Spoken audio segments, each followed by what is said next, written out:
Knowledge, he will then know, looking back upon his past ignorance and blindness, that his life is, and always was, justly ordered, and that all his past experiences, good and bad, were the equitable outworking of his evolving, yet unevolved self. Good thoughts and actions can never produce bad results. Bad thoughts and actions can never produce good results. This is but saying that nothing can come from corn but corn, nothing from nettles but nettles. Men understand this law in the natural world, and work with it, but few understand it in the mental and moral world, though its operation there is just as simple and undeviating, and they, therefore, do not cooperate with it. Suffering is always the effect of wrong thought in some direction. It is an indication that the individual is out of harmony with himself, with the law of his being. The sole and supreme use of suffering is to purify, to burn out all that is useless and impure. Suffering ceases for him who is pure. There could be no object in burning gold after the dross had been removed, and a perfectly pure and enlightened being could not suffer. The circumstances, which a man encounters with suffering, are the result of his own mental inharmony. The circumstances, which a man encounters with blessedness, are the result of his own mental harmony. Blessedness, not material possessions, is the measure of right thought. Wretchedness, not lack of material possessions, is the measure of wrong thought. A man may be cursed and rich, he may be blessed and poor. Blessedness and riches are only joined together when the riches are rightly and wisely used, and the poor man only descends into wretchedness when he regards his lot as a burden unjustly imposed. Indigence and indulgence are the two extremes of wretchedness. They are both equally unnatural and the result of mental disorder. A man is not rightly conditioned until he is a happy, healthy, and prosperous being, and happiness, health, and prosperity are the result of a harmonious adjustment of the inner with the outer, of the man with his surroundings. A man only begins to be a man when he ceases to whine and revile, and commences to search for the hidden justice which regulates his life. And as he adapts his mind to that regulating factor, he ceases to accuse others as the cause of his condition, and builds himself up in strong and noble thoughts, ceases to kick against circumstances, but begins to underscore them as aids to his more rapid progress, and as a means of discovering the hidden powers and possibilities within himself. Law, not confusion, is the dominating principle in the universe. Justice, not injustice, is the soul and substance of life, and righteousness, not corruption, is the molding and moving force in the spiritual government of the world. This being so, man has but to right himself to find that the universe is right, and during the process of putting himself right he will find that as he alters his thoughts towards things and other people will alter towards him. The proof of this truth is in every person, and it therefore admits of easy investigation by systematic introspection and self-analysis. Let a man radically alter his thoughts, and he will be astonished at the rapid transformation it will effect in the material conditions of his life. Men imagine that thought can be kept secret, but it cannot. It rapidly crystallizes into habit, and habit solidifies into circumstance. Bestial thoughts crystallize into habits of drunkenness and sensuality, which solidify into circumstances of destitution and disease. Impure thoughts of every kind crystallize into enervating and confusing habits, which solidify into distracting and adverse circumstances. Thoughts of fear, doubt, and indecision crystallize into weak, unmanly, and irresolute habits, which solidify into circumstances of failure, indigence, and slavish dependence. Lazy thoughts crystallize into habits of uncleanliness and dishonesty, which solidify into circumstances of foulness and beggary. Hateful and condemnatory thoughts crystallize into habits of accusation and violence, which solidify into circumstances of injury and persecution. Selfish thoughts of all kinds crystallize into habits of self-seeking, which solidify into circumstances more or less distressing. On the other hand, beautiful thoughts of all kinds crystallize into habits of grace and kindliness, which solidify into genial and sunny circumstances. Pure thoughts crystallize into habits of temperance and self-control, which solidify into circumstances of repose and peace. Thoughts of courage, self-reliance, and decision crystallize into manly habits, which solidify into circumstances of success, plenty, and freedom. Energetic thoughts crystallize into habits of cleanliness and industry, which solidify into circumstances of pleasantness. Gentle and forgiving thoughts crystallize into habits of gentleness, which solidify into protective and preservative circumstances. Loving and unselfish thoughts crystallize into habits of self-forgetfulness for others, which solidify into circumstances of sure and abiding prosperity and true riches. A particular train of thought persisted in, be it good or bad, cannot fail to produce its results on the character and circumstances. A man cannot directly choose his circumstances, but he can choose his thoughts, and so indirectly, yet surely, shape his circumstances. Nature helps every man to the gratification of the thoughts, which he most encourages, and opportunities are presented which will most speedily bring to the surface both the good and evil thoughts. Let a man cease from his sinful thoughts, and all the world will soften towards him, and be ready to help him. Let him put away his weakly and sickly thoughts, and lo, opportunities will spring up on every hand to aid his strong resolves. Let him encourage good thoughts, and no hard fate shall bind him down to wretchedness and shame.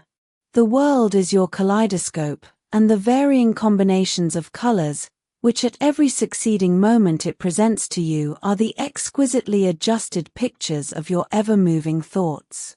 So you will be what you will to be. Let failure find its false content in that poor word, environment, but spirit scorns it, and is free. It masters time, it conquers space, it cows that boastful trickster, chance, and bids the tyrant circumstance uncrown, and fill a servant's place. The human will, that force unseen, the offspring of a deathless soul, can hew a way to any goal, though walls of granite intervene. Be not impatient in delays, but wait as one who understands. When spirit rises and commands, the gods are ready to obey. Effect of thought on health and the body. Body is the servant of the mind. It obeys the operations of the mind, whether they be deliberately chosen or automatically expressed. At the bidding of unlawful thoughts, the body sinks rapidly into disease and decay. At the command of glad and beautiful thoughts, it becomes clothed with youthfulness and beauty. Disease and health, like circumstances, are rooted in thought. Sickly thoughts will express themselves through a sickly body. Thoughts of fear have been known to kill a man as speedily as a bullet, and they are continually killing thousands of people just as surely, though less rapidly. The people who live in fear of disease are the people who get it. Anxiety quickly demoralizes the whole body, and lays it open to the entrance of disease, while impure thoughts, even if not physically indulged, will soon shatter the nervous system. Strong, pure, and happy thoughts build up the body in vigor and grace. The body is a delicate and plastic instrument, which responds readily to the thoughts by which it is impressed, and habits of thought will produce their own effects, good or bad, upon it. Men will continue to have impure and poisoned blood, so long as they propagate unclean thoughts. Out of a clean heart comes a clean life and a clean body. Out of a defiled mind proceeds a defiled life and a corrupt body. Thought is the fount of action, life, and manifestation. Make the fountain pure, and all will be pure. Change of diet will not help a man who will not change his thoughts. When a man makes his thoughts pure, he no longer desires impure food. Clean thoughts make clean habits. The so-called saint who does not wash his body is not a saint. He who has strengthened and purified his thoughts does not need to consider the malevolent microbe. If you would protect your body, guard your mind. If you would renew your body, beautify your mind. Thoughts of malice, envy, disappointment, despondency, rob the body of its health and grace. A sour face does not come by chance, it is made by sour thoughts. Wrinkles that mar are drawn by folly, passion, and pride. I know a woman of 96 who has the bright, innocent face of a girl. I know a man well under middle age whose face is drawn into inharmonious contours. The one is the result of a sweet and sunny disposition, the other is the outcome of passion and discontent. As you cannot have a sweet and wholesome abode unless you admit the air and sunshine freely into your rooms, so a strong body and a bright, happy, or serene countenance can only result from the free admittance into the mind of thoughts of joy and goodwill and serenity. On the faces of the aged there are wrinkles made by sympathy, others by strong and pure thought, and others are carved by passion. Who cannot distinguish them? With those who have lived righteously, age is calm, peaceful, and softly mellowed, like the setting sun. I have recently seen a philosopher on his deathbed. He was not old except in years. He died as sweetly and peacefully as he had lived. There is no physician like cheerful thought for dissipating the ills of the body. There is no comforter to compare with goodwill for dispersing the shadows of grief and sorrow. To live continually in thoughts of ill will, cynicism, suspicion, and envy, is to be confined in a self-made prison hole.